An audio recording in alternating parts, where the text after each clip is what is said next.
नमस्कार, ANB news देख रहे हैं आप। मैं हूं आपके साथ नया। रायपुर से खबर है, जहां छत्तीसगढ़ के मुख्यमंत्री विष्णुदेव साय ने नक्सल ऑपरेशन को लेकर अहम बयान दिया। मुख्यमंत्री ने कहा कि राज्य सरकार लगातार सभी विभागों की समीक्षा बैठकें कर रही है और हाल ही में उन्होंने छत्तीसगढ़ तेलंगाना सीमा पर चल रहे सबसे बड़े नक्सल ऑपरेशन की जानकारी ली है। उन्होंने बताया कि वहां की स्थिति को पूरी तरह संभाला जा रहा है और इस महत्वपूर्ण अभियान को सफलतापूर्वक अंजाम देने के लिए उन्होंने सुरक्षा बलों का धन्यवाद भी किया है। मुख्यमंत्री का ये बयान राज्य में सुरक्षा व्यवस्था को लेकर सरकार की गंभीरता को दर्शाता है। अब देखिए, समीक्षा बैठक तो एक सतत प्रोसेस है। सभी विभागों का समीक्षा बैठक करते रहते हैं, जो अब लगातार चल रहा है। और अभी जो सबसे बड़ा नक्सल ऑपरेशन चल रहा है छत्तीसगढ़ और तेलंगाना के बॉर्डर में पहाड़ी पर, उस पर भी एक जानकारी लिए हैं। और हम धन्यवाद देना चाहेंगे हमारे सुरक्षा बल के जवानों को, जो 44 डिग्री गर्मी में भी और पत्थरों के बीच में, वहाँ पर पहाड़ी में पेड़ पौधे भी नहीं है, छाया भी नहीं है, पानी की भी व्यवस्था नहीं है, वहाँ पर मोर्चा संभाले हुए हैं। छत्तीसगढ़ के उप मुख्यमंत्री अरुण साव ने मीडिया से बातचीत करते हुए कई अहम मुद्दों पर प्रतिक्रिया दी है। उन्होंने बताया कि मुख्यमंत्री विष्णुदेव साय राज्य के सभी विभागों की अलग अलग समीक्षा बैठकें कर रहे हैं, जिसमें वर्तमान योजनाओं और भविष्य की रणनीतियों पर मंथन किया जा रहा है। कल नगरीय प्रशासन विभाग की समीक्षा बैठक में यही विषय शामिल थे। नक्सल शांति वार्ता को लेकर डिप्टी सीएम ने स्पष्ट कहा कि सरकार लगातार माओवादियों से अपील कर रही है कि वे हथियार छोड़े और विकास की मुख्य धारा से जुड़े। उन्होंने ये भी दोहराया कि जो माओवादी हथियार छोड़कर लौटना चाहें, उनके लिए सरकार ने राहत और पुनर्वास नीति बनाई है, लेकिन जो हिंसा का रास्ता चुनेंगे उनके खिलाफ सुरक्षा बल सख्ती से कार्रवाई करेंगे। इसके अलावा उन्होंने पाकिस्तान के नागरिकों को लेकर भी बयान दिया और कहा कि वीजा की अवधि समाप्त होने के बाद यदि कोई व्यक्ति छत्तीसगढ़ में अवैध रूप से रह रहा है तो उनके खिलाफ भी कार्रवाई की जाएगी। मुख्यमंत्री आदरणीय विष्णुदेव साय जी सभी विभागों की अलग अलग समीक्षा बैठकें कर रहे हैं। उस विभाग में चल रही योजनाएं और भविष्य की योजनाएं, इन सबको लेकर बातचीत कर रहे हैं। कल नगरीय प्रशासन विभाग की बैठक माननीय मुख्यमंत्री जी ने ली है। मेरे अन्य 2 विभागों की बैठक पूर्व में हो चुकी है, लोक स्वास्थ्य यांत्रिकी और लोक निर्माण विभाग की।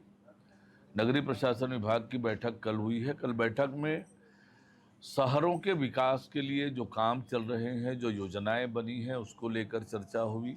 पेयजल की जो स्थिति है उसकी उन्होंने समीक्षा की कि अभी राज्य के नगरीय निकायों में पेयजल के लिए क्या स्थिति है, क्या तैयारियां हैं विभाग की, इसको लेकर जानकारी ली। और देखिए, सरकार ने तो बार बार उनसे कहा है कि हथियार छोड़ें, विकास के मुख्य धारा से जुड़े। इसके अलावा और क्या बात हो सकती है कि आप आए, हथियार छोड़े, विकास के मुख्य धारा में जुड़े और जो माओवादी हैं उनके लिए हमने राहत और पुनर्वास नीति भी बनाई है, उसका लाभ लें और विकास के मुख्य धारा से जुड़े। जो हथियार उठाएंगे, जो हथियारों के साथ चलेंगे, उनके साथ तो हमारे सुरक्षा बल के जवान जो करना चाहिए वो कर रहे हैं। अभी बीजापुर में जो ऑपरेशन चल रहा है, बड़ा ऑपरेशन चल रहा है, उससे ये भयभीत है। और पिछले 14 महीनों में, 15 महीनों में हमारी सरकार ने जो लगातार नक्सल उन्मूलन के लिए काम किया है, तो नक्सलियों में घबराहट है, भय है। पर सरकार तो प्रतिबद्ध है मार्च 2026 तक बस्तर को नक्सल मुक्त बनाने के लिए, और उस दिशा में सरकार, सुरक्षा बल। और एमपी के भोपाल से खबर है, जहां आबकारी विभाग ने अवैध विदेशी शराब के कारोबार पर तगड़ा एक्शन लिया है। खजूरी कला इलाके में की गई इस बड़ी कार्रवाई में सुरेश पाटिल उर्फ सज्जन पाटिल के घर से 118.5 लीटर विदेशी मदिरा जब्त की गई। आरोपी खजूरी कला के गोपाल नगर का निवासी है और ग्राहकों को अलग अलग ब्रांड की शराब होम डिलीवरी पर बेचता था। सूचना मिलने के बाद मौके पर पहुंची आबकारी विभाग की टीम ने छापेमारी कर शराब जब्त की और आरोपी के खिलाफ मध्य प्रदेश आबकारी अधिनियम के धारा 34(1), 34(2) के तहत मामला दर्ज किया है। विभाग ने स्पष्ट किया है कि प्रदेश में अवैध शराब के खिलाफ सख्त कार्रवाई जारी रहेगी।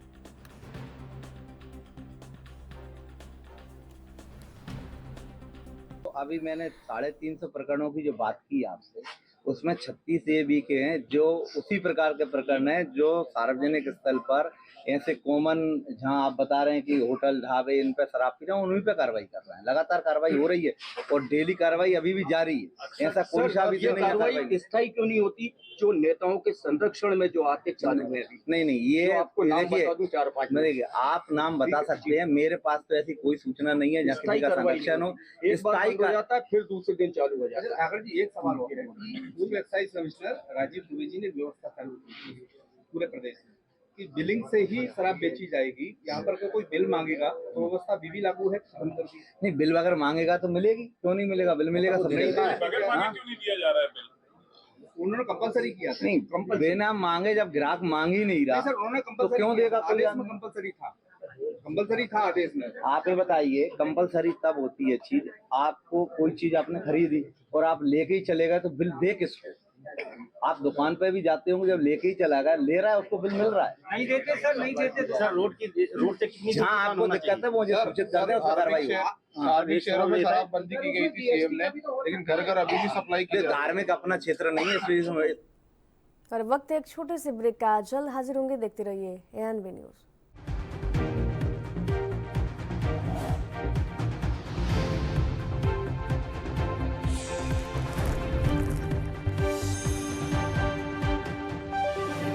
और ब्रेक के बाद एक बार फिर से आप सभी का स्वागत है। गरियाबंद से खबर है, जहां स्वास्थ्य विभाग की घोर लापरवाही उजागर हुई है।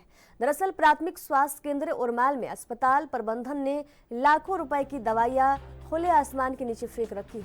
45 डिग्री की तीखी गर्मी में टैबलेट, सिरप और अन्य जरूरी दवाइयां खुले में पड़े पड़े खराब हो रही हैं। बताया जा रहा है कि बीते 2 महीनों से दवाइयों का पूरा भंडार यूं ही खुले में पड़ा हुआ है। इस पूरे मामले पर खुलासा मैनपुर जनपद के सदस्य योगीराज माखन कश्यप ने किया है, जिन्होंने अस्पताल की इस लापरवाही को न केवल उजागर किया बल्कि स्वास्थ्य व्यवस्था पर भी गंभीर सवाल खड़े किए।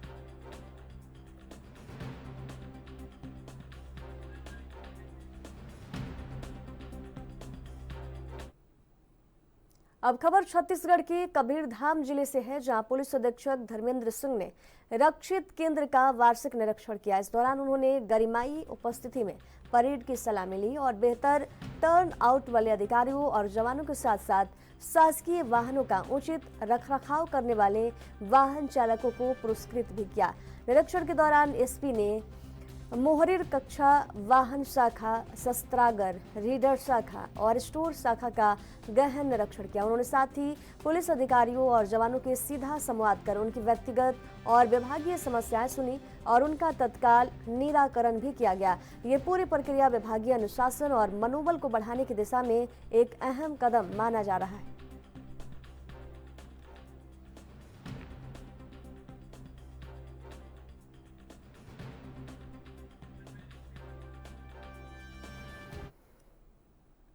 केंद्रीय राज्य मंत्री तोखन साहू आज अपने दिल्ली प्रवास से राजधानी रायपुर वापस लौटे। इस दौरान उन्होंने एयरपोर्ट पर मीडिया से चर्चा की।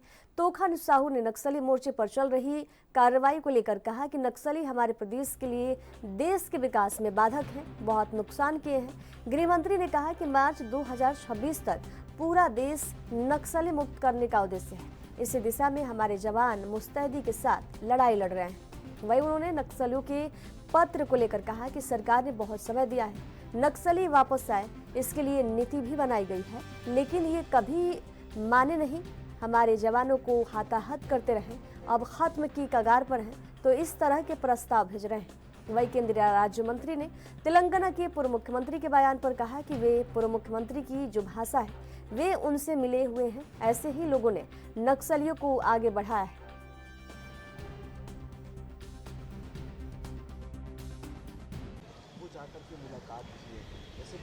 देखिए, ये जो पूर्व मुख्यमंत्री जी की जो भाषा है ये उनसे मिले हुए हैं। ऐसे ही लोगों ने नक्सलियों को आगे बढ़ाया है। हमारा प्रदेश निश्चित रूप से 2026 तक नक्सल मुक्त प्रदेश होगा। हमारे जवान पूरी ताकत के साथ, पूरी बहादुरी के साथ चल रहे हैं। सरकार की पूरी मंशा है और हमारी सरकार इसी दिशा में काम कर रही है। ये कौन? देखिए, नक्सली हमारे प्रदेश के लिए, देश के विकास में बाधक है। लगातार रोडें अटकाते हैं, बहुत नुकसान किए हैं। माननीय गृह मंत्री जी ने कहा है कि मार्च 2026 तक हमारा पूरा प्रदेश और पूरा देश नक्सल मुक्त देश होगा। इसी दिशा में हमारे जवान बड़े मुस्तैदी के साथ, बहादुरी के साथ लड़ रहे हैं और निश्चित रूप से हमारा यह प्रदेश नक्सल मुक्त प्रदेश होगा, पूरा देश नक्सल मुक्त प्रदेश होगा। एक बार फिर से जो सेंट्रल कमेटी के मेंबर हैं आप, उनके द्वारा एक पत्र लिखा गया, शांति वार्ता की पूरी अपील कर रहे हैं माओवादी, बोल भी रहे हैं कि करेक्टा की जो पहाड़ी है उसको घेर रखना है, तो कुछ समय मांग रहे हैं। सरकार ने बहुत समय दिया है, नक्सली वापस आए इसके लिए उनके लिए नीतियाँ भी बनाई गई हैं, लेकिन ये कभी माने नहीं, हमारे जवानों को हताहत करते रहे। अब वो मरने की कगार पर है, तो इस तरह के प्रस्ताव भेज रहे हैं। ये तेलंगाना के मुख्यमंत्री से भी और वक्त है एक छोटे से ब्रेक का, जल्द हाजिर होंगे, देखते रहिए एएनबी न्यूज।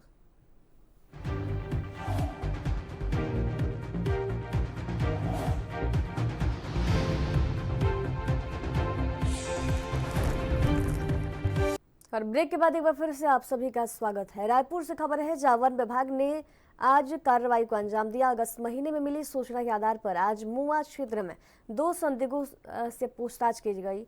पूछताछ के दौरान उनके पास सफेद रंग की बोरी में हिरण का सींग बरामद हुआ है। जब उनसे इस बारे में सवाल किया गया तो उन्होंने गोलमोल जवाब देना शुरू कर दिया। वन विभाग की टीम ने दोनों आरोपियों यासिर खान और फराज खान को हिरासत में लिया है और आगे की जांच जारी है। इस पूरी कार्रवाई को प्रधान मुख्य वन संरक्षक और वन बल प्रमुख राव के मार्गदर्शन में अंजाम दिया गया, जबकि रायपुर की वन मंडल अधिकारी और संयुक्त वन मंडल अधिकारी के नेतृत्व में उड़नदस्ता अधिकारी और रायपुर रेंज के रेंजर सिंघम दीपक तिवारी की टीम ने मौके पर मोर्चा संभाला है। इस अभियान में बीएफओ अमृतपाल, भूपेंद्र खैरवाल, दीपक वर्मा, गोस्वामी और सहयोगी यशपाल की भी अहम भूमिका रही।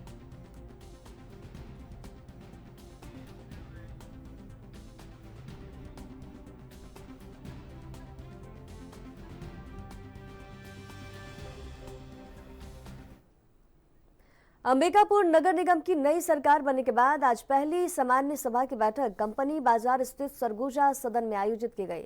बैठक में शहर के विकास को लेकर कई मुद्दों पर पक्ष और विपक्ष के बीच चर्चा हुई। हालांकि महापौर के हिंदू महापौर और गंगा जल वाले बयान को लेकर विपक्ष काली पट्टी लगाकर सदन में पहुंचा था, लेकिन महापौर के सफाई के बयान के बाद विपक्ष ने पट्टियां हटाकर बैठक में हिस्सा लिया। इस दौरान महापौर मंजूषा भगत ने घाटे का बजट पेश किया, जिसमें यूपीएससी पास करने वाले छात्रों को 1 लाख रुपए की प्रोत्साहन राशि देने की योजना भी शामिल है। इसके अलावा अंबिकापुर में गुमटी योजना की भी शुरुआत की जाएगी। खास बात ये रही कि बैठक का माहौल शांतिपूर्ण रहा और पक्ष विपक्ष शहर के विकास पर गंभीरता से चर्चा करते हुए नजर आए।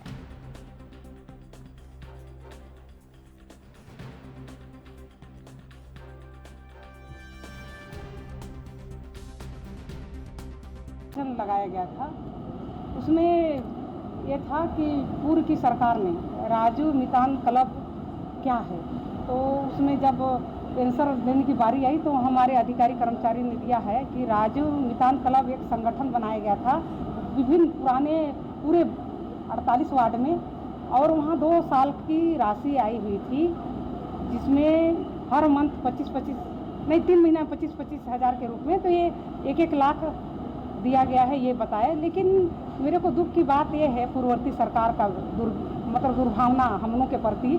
हम भी सदस्य थे तो हम लोग के बात तक पता नहीं चली कि आखिर ये योजना का है क्या, उनके लोगों को ही लाभ देने के लिए था कि क्या था। ये जांच का विषय है, ऐसे आता है ऐसा विषय तो जांच जरूर कराएंगे और संबंधित अधिकारियों को इसमें पनिशमेंट भी मिलेगा, ऐसा होगा तो।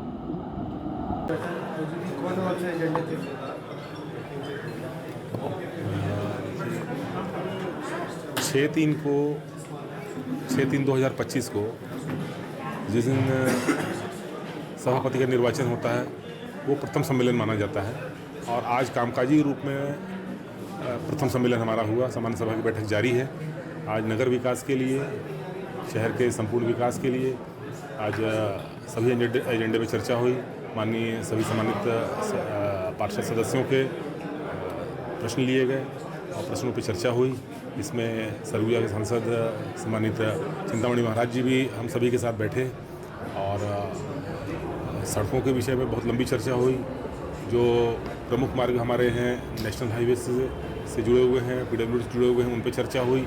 उनको निगम क्षेत्रांतर्गत जितनी भी सड़कें हैं उनको निगम स्वामित्व को सौंपने के लिए संकल्प पारित करके भेजा गया है।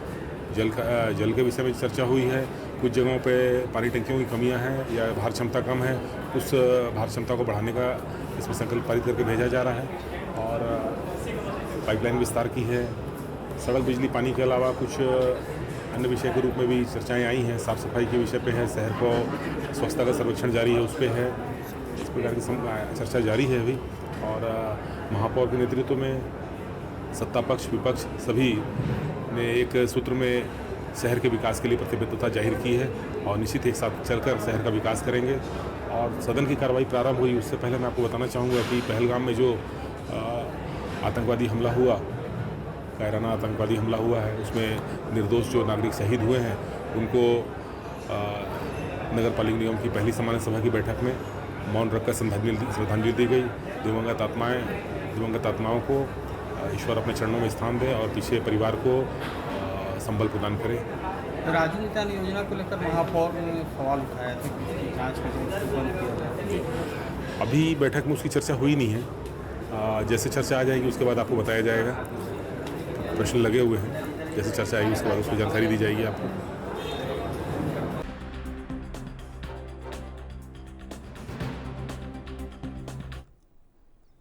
अब खबर मध्य प्रदेश के सतना जिले से है, जहां जैतवाड़ा थाना क्षेत्र में देर रात एक सनसनीखेज वारदात हुई, जहां प्रधान आरक्षक प्रिंस पर अज्ञात व्यक्ति द्वारा फायरिंग कर दी गई। घटना उस वक्त हुई जब आरक्षक बैरक में आराम कर रहे थे। एएसपी डॉक्टर शिवेश सिंह बघेल ने जानकारी देते हुए बताया कि घायल आरक्षक को तुरंत हॉस्पिटल में भर्ती कराया गया और उनका इलाज जारी है। पुलिस ने हमलावर की पहचान कर ली है और जल्द ही उसकी गिरफ्तारी की जाएगी। फिलहाल इलाके में सुरक्षा बढ़ा दी गई है और मामले की गंभीरता से जांच की जा रही। ये थाना जैतवाड़ा अंतर्गत रात करीब 12 से 1 बजे के बीच जो बैरक बनी है वहाँ पे प्रधान आरक्षक प्रिंस अपना आराम कर रहे थे, जिस वक्त एक अज्ञात व्यक्ति द्वारा उनके ऊपर फायर किया गया है, जिस पे उन पर तत्काल इलाज हेतु जिला अस्पताल लाया गया था, जहाँ से उन्हें मेडिकल कॉलेज रेफर किया गया है।